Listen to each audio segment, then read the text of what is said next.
For the two Gith bosses, I generally want to wait until I'm level 6 or 7 to engage with them, because the Gith hit so incredibly hard. They have high armor class, they hit for a high amount, they use psychic damage, which I can't negate in any way, and they also use Misty Step to get around, so any kind of rough terrain really isn't effective against them. We're starting with Therezzyn, and I've already screwed up in this playthrough because I'm running concurrent honor mode runs, and in this run, I forget about her fear ability, and it just completely ruins me. It hits everybody, and you drop your weapon, and you run in fear, which activates opportunity of attack, and it just makes the whole fight a mess. On my other playthrough, I split everyone up and avoided it only having one person get hit by it. But this is the biggest obstacle when you're fighting Therezzyn. After she goes through that ability, she really doesn't have anything else. She's a one-trick pony. But getting hit by that is the absolute worst. Not only does it waste 2 turns if you're not making the save, and I didn't make it in for any of these characters, but then you have to go collect your weapons, re-equip them. It's just a big pain in the ass. A spellcaster would have been a lot more effective in this battle and in the next one, but I did not bring Gale this time. I brought Asterion. So as long as you split up your party and don't all get hit by the fear like I did, then this fight becomes a lot more simple. As you can see, this is very messy footage, but I decided to leave it in just to show you, how terrible it can be. So just avoid the fear at all costs. I get critically hit by them about a gajillion times in this fight, and I still managed to make it through, so I know you can.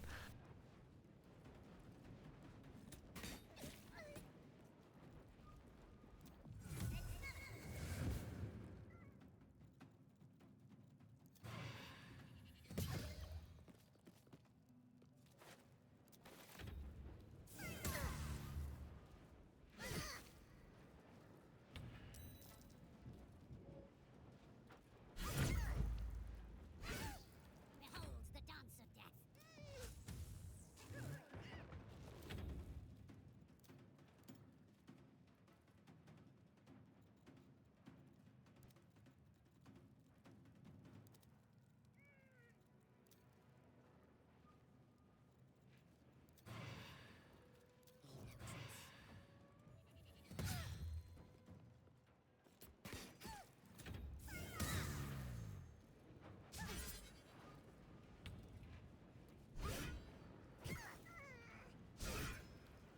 Still on my feet. She wasn't the one pulling the string.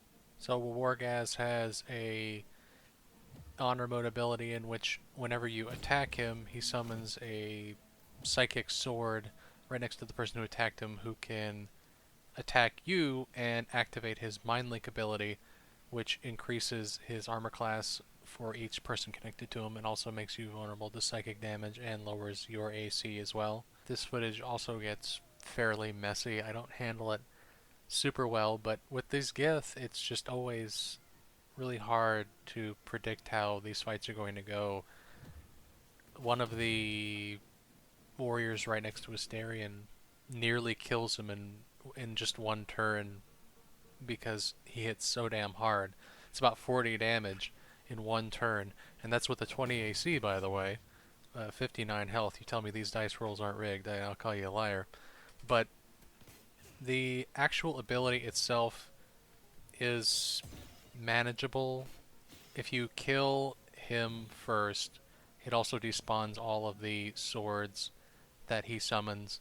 And I think if anything, you're worried more about getting control of the action economy as opposed to increasing one enemy's AC to 20 or whatever. So the main focus here is Wargaz himself. If you're watching the footage, I don't really focus on that much, and being level 7 gives me a lot of latitude in what I can focus on here because I have a lot more health and access to certain spells. But for the most part, you want to focus the one guy and then finish off the rest because they don't have any kind of special abilities other than just being really hard to kill.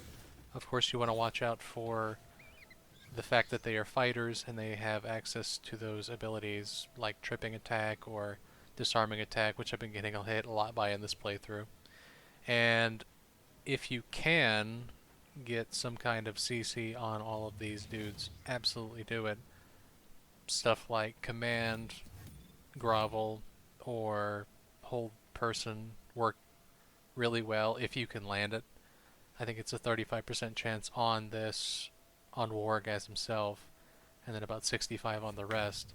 So it may not land, but if you can land it, it's really great, especially since if Wargas is CC'd, then he can't activate his legendary ability. So focus on him, use some potions of speed if you have to. I ended up using one and kind of wasting it. And one last thing, I hate Gith because of their ready to parry ability, which I always forget about. It's constant, and they can't do that against spells, but they can do that against arrows. So quite a few attacks have gone wasted by Asterion in this monastery just because I continually forget that they can parry that also. So keep that in mind when you're strategizing. Always pay attention to it. But spam spells if you have it, and I do recommend that. Otherwise, keep your health up. Thank you for watching, and I'll see you in the next one.